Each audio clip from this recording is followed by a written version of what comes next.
Hey everyone, Duke here. Now I know it's been a while since I've made a video, and I'm not going to really get into the reasons why I've been so inactive on this channel. It really is kind of a multitude of reasons that kind of amalgamated into one debacle, but that aside, I have several masks which I've collected over the period of inactivity on my channel, which I feel like I should discuss here on my channel before most of them are going into the storage unit that Moulage currently owns. So without further ado, I'm starting off with perhaps the rarer of all the things I have to show, and that would be the Cesco No.602 Health Guard mask.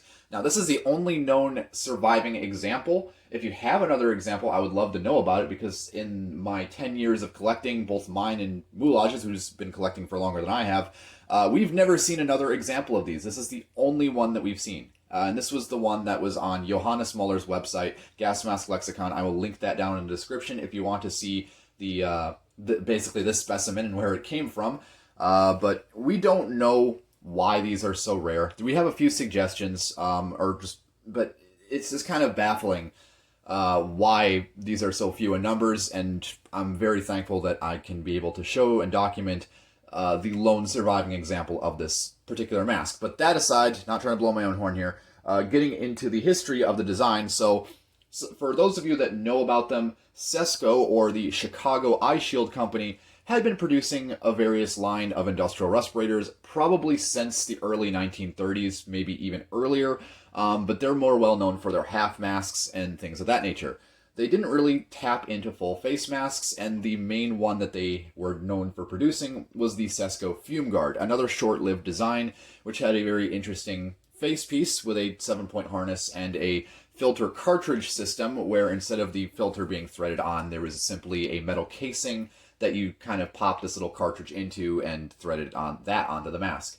So it didn't really do anything special, but the real interesting thing here, the No.602, was their way of getting into sandblasting equipment and supplied air masks for a variety of purposes.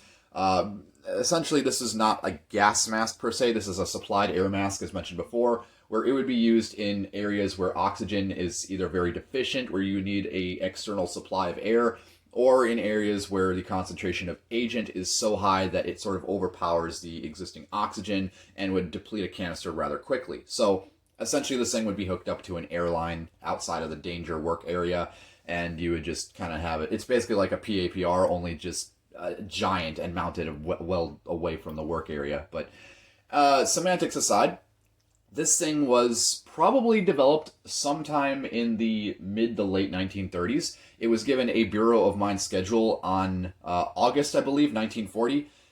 It maybe even earlier than that. I haven't looked through the full Bureau of Mines schedules, but this thing was approved sometime around then, and it really wasn't all that successful.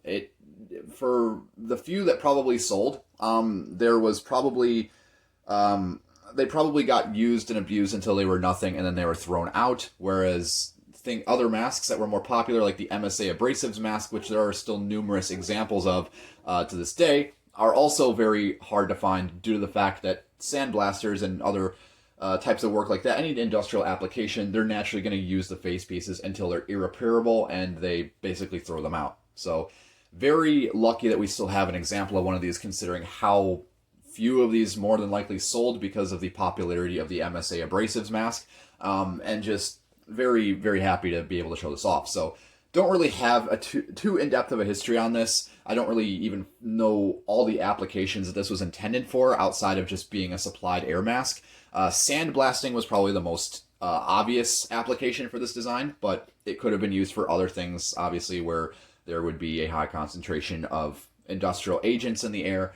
But there's really not a lot of history on these because there's so little documentation other than a few sparse Bureau of Mines schedule approvals. There isn't a catalog that I've seen for these. There's really nothing on these. And again, this is the only physical example that we know of. So that being aside, that aside, let's get into the details of the kit itself, starting with this canister sort of sling and regulator assembly. So you have essentially a large belt here, and then one strap that would go over the shoulder, and that would secure this big regulator assembly at the waist. And what you have here, I believe this is the valve to switch the airflow on and off. There would be some sort of connector in there, if I can get the camera to autofocus. I'm not really sure what this is right here. Again, there's not a lot of info on what all this is. Moulage will probably correct me after the video, and I'll put it in the description what all these little doodads on here are for. I assume some sort of overpressure, maybe. I'm not entirely sure what this is right there, but the big thing to notice is the filter casing, which I will unscrew here. It unbolts with 3 thumb screws, and then there is obviously a rubber gasket in between. The hose is unfortunately not original to this mask. This is how we got it from Victor Ferrando, who had originally got it from Johannes Muller after he passed, or before he passed, rather. But the hose is unfortunately not original. The original hose broke off some time ago. I don't know when, but this is just how we received it. The hose just kind of pressure fits onto this casing, which is a little bit kind of risky. If you were to tug on that hose hard enough, I bet that it would become dislodged, and that would not be a fun day at work. Anyways, opening up the casing here, we can see that there is basically nothing in the lid. There's a gasket there, which nothing to really gawk at about that. But the main thing to see, looking inside there, you have the filter cartridge, which is, we originally were thinking this would use the same cartridges as the Cesco Fume mask, but no, this uses its own dedicated little filter cartridges. So you can see Cesco HealthGuard air filter cartridge for use in filter unit of the Cesco HealthGuard mask. Caution when changing cartridge in filter.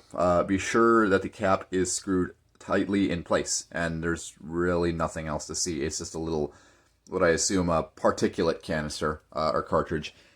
Probably didn't really protect much against much except like dusts and particulate threats, things of that nature. So that's that. Let me get this back together and I'll put it off to the side so we can take a look at the face piece, because that's where most of the interesting stuff is.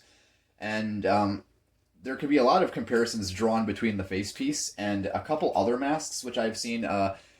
For one thing, it borrows a lot of design influence from the Cesco Fume mask. It basically uses the same head harness assembly, same lenses, but essentially instead of a canister and twin outlet valves on the chin region, it just sort of has this nullified sort of area on the front where it has the details of what it is, and then it has a outlet valve coming off the side, and an inlet with the hose, which again is broken off. The original is missing, which leads into the mask. The harness, unfortunately, is also not original. I'm not sure what happened to the original harness, but when we got this one from Victor, it was supplied with a French Fenzi industrial mask harness, which does not fit this mask in the least. So that is a bit unfortunate. We will probably be replacing it with a Cesco Fume mask harness if we can get a spare or just steal one.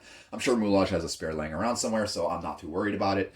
Either way, a little bit frustrating, but you know what? For the lone surviving example of a face piece, I'm not complaining too much.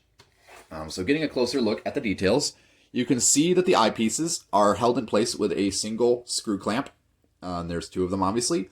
On the front of the mask, you can see Cesco HealthGuard mask, number 602, obviously. And then probably, patent pending, I believe it says. Yep, patent pending. Or no, patented. Oh, looks like I need to find the patent for this thing then. Then you get a closer look at the outlet valve, which is very strange, how it's proportioned well off to the side here. One would kind of assume that this might be a diving mask. I'm kind of amazed that they weren't really considering this as a shallow diving mask, because another mask that I've seen, known as the Thompson Engineering Co. Mask, or the Teco mask, as most people know it as, was a pretty similar design to the HealthGuard here, where it just has front-facing round lenses and dual hose configuration, sort of based off of the Navy diaphragm masks, plenty of which were converted for shallow diving use post Pearl Harbor, but that's not really the topic of this video. I just wanted to kind of point out that this is very similar to a lot of shallow diving masks from the period, so I'm kind of surprised it was never really intended for that application. Not really much else to see externally, just kind of giving you a general once around at the markings and the mold and all that sort of stuff. For being a lone surviving example, this face piece is in remarkable condition. So it basically, there is almost no dry rot on this face piece whatsoever. There's like a couple spots with minor cracking, but nothing that seems like it's going to spread and get worse, especially if it's going to be kept in a climate-controlled storage unit. But that being said, let me invert the harness and I will show off the interior, but there's really nothing to see there either. So, looking inside the face piece, you can see, again, as I mentioned, there's really nothing to see. Let me get the brightness up a little bit. So, as you can see, the air comes in through this port on the side here, and there's this weird deflector system right here. I'm not really sure. I can understand how this would have worked. It would have tried to deflect the air up and around the lenses to go into the outlet on this side, but it doesn't work because it's got this giant cutout right there. I don't know why they did it like this. They could have just as easily left it a flat panel and had it work functionally fine as a deflector, but no, I'm not really sure what the design logic was here. And then you can see all the rivet caps all throughout the interior of the facepiece where the head harness buckles attach, and there is no markings whatsoever on the facepiece on this interior here. One interesting thing I noticed with the inlet and outlets is that there is a little bit of a gap down in here. I'm not sure if this is torn right here, but it seems like perhaps those are stress relief slits. Perhaps it doesn't look like it's been torn naturally. It looks like it's been mechanically cut, so I'm assuming that this is a original part of the facepiece, how it's been cut like that, but I'm not sure. But either way, there was a small gap underneath there. I'm not sure if that was meant to improve the ergonomics or the comfort, or just provide cushioning for any flexibility in the hoses. Well, my camera is going haywire with the autofocus, so I will turn that off. But that's really all there is to see about this mask. I hope I covered it as thoroughly as I could. If I didn't, feel free to let me know if you wanted to see anything else about the design, but I think I covered everything that I could. If you have any further information regarding this mask, feel free to contact me, of course.